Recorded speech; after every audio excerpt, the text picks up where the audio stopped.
Welcome to our video bulletin, which this week is coming to you a day earlier than normal on Maundy Thursday, the 1st of April. This week is, of course, the most holy and significant in the Christian year, and we're preparing this evening for the beginning of the Triduum, the 3 holy days, and more about that in just a moment.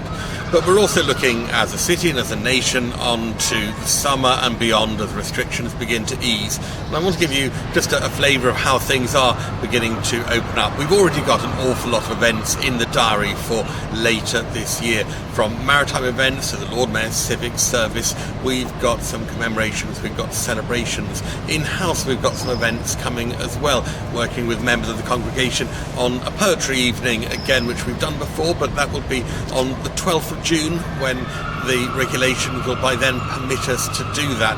Our orchestras are returning and our music in services are beginning. We've also got some unfinished business from last year.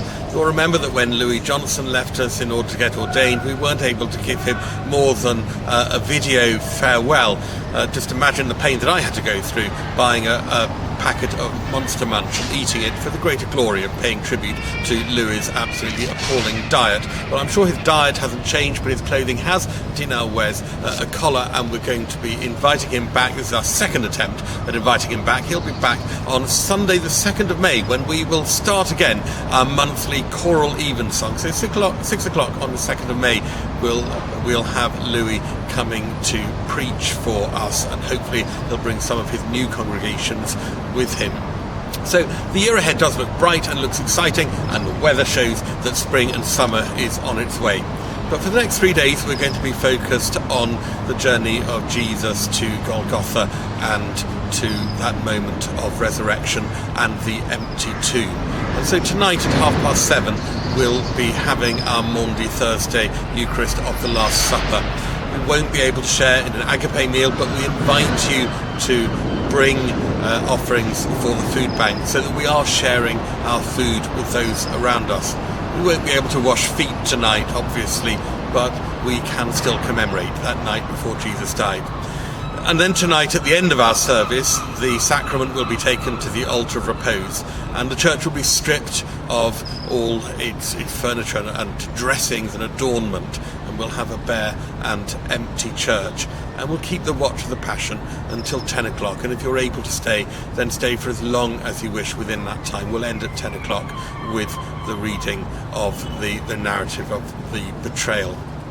And then tomorrow there'll be morning prayer as normal, and at 2 o'clock tomorrow we'll have Stations of the Cross, and at 3 o'clock the Good Friday liturgy.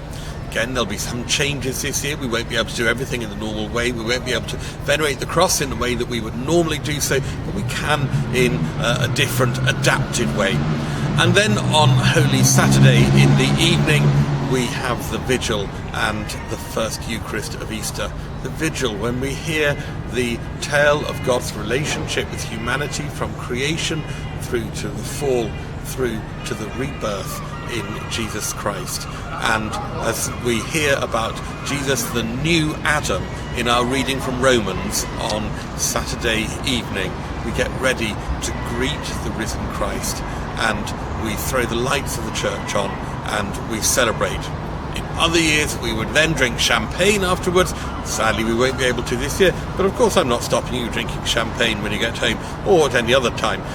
But then on Easter Sunday we'll return, and together we'll have the Eucharist of the Resurrection, that glorious celebration after the beginning of the bringing in of the Easter candle on Saturday night.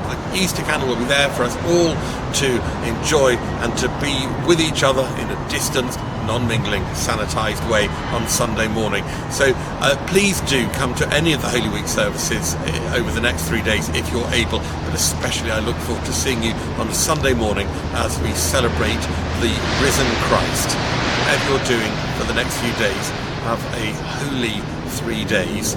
Look forward to the resurrection, and don't eat too many hot cross buns.